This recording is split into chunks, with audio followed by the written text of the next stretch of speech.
بسم اللہ الرحمن الرحیم۔ السلام علیکم ورحمۃ اللہ وبرکاتہ۔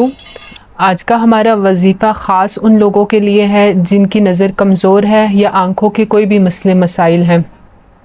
آپ نے یہ وظیفہ کر لینا ہے، انشاءاللہ اس کی برکت سے آپ کی نظر میں تیزی آئے گی، بصارت میں کبھی کمی نہیں آئے گی، نظر تیز ہوگی، اور آنکھ کا کوئی بھی مسئلہ ہے، کوئی بھی بیماری ہے آنکھوں کی آپ کی، تو وہ انشاءاللہ اللہ تعالیٰ کے حکم سے اس سورہ کی برکت سے ٹھیک ہو جائیں گے۔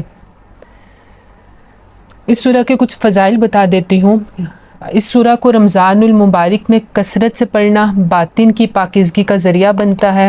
اس سورہ کو پڑھنے سے ثواب ملتا ہے۔ قرآن پاک کو پڑھنا ہی باعث ثواب ہے۔ قرآن پاک کی ہر سورہ پڑھنے سے ثواب ملتا ہے۔ اس سورت کو سوتے وقت 7 مرتبہ اگر آپ پڑھ لیں گے تو آپ کی رزق میں اضافہ ہوگا، روزی غیب سے ملے گی، آنکھوں کی بینائی ٹھیک ہو جائے گی، آنکھوں کی بینائی کی حفاظت رہے گی، لقوے کے مرض میں شفا یابی ملے گی، دنیا میں آپ کو عزت و مقام و مرتبہ ملے گا، اور آخرت میں باعث نجات کا ذریعہ ہوگی۔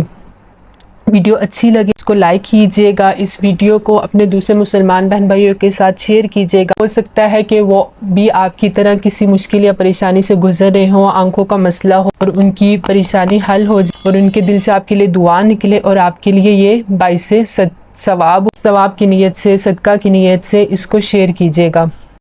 وظیفہ بتا دیتی ہوں۔ سورہ قدر 30ویں پارے کی یہ سورہ ہے، چھوٹی سی سورہ ہے۔ آپ نے اس سورہ کو پڑھ لینا ہے وضو کرنے کے بعد۔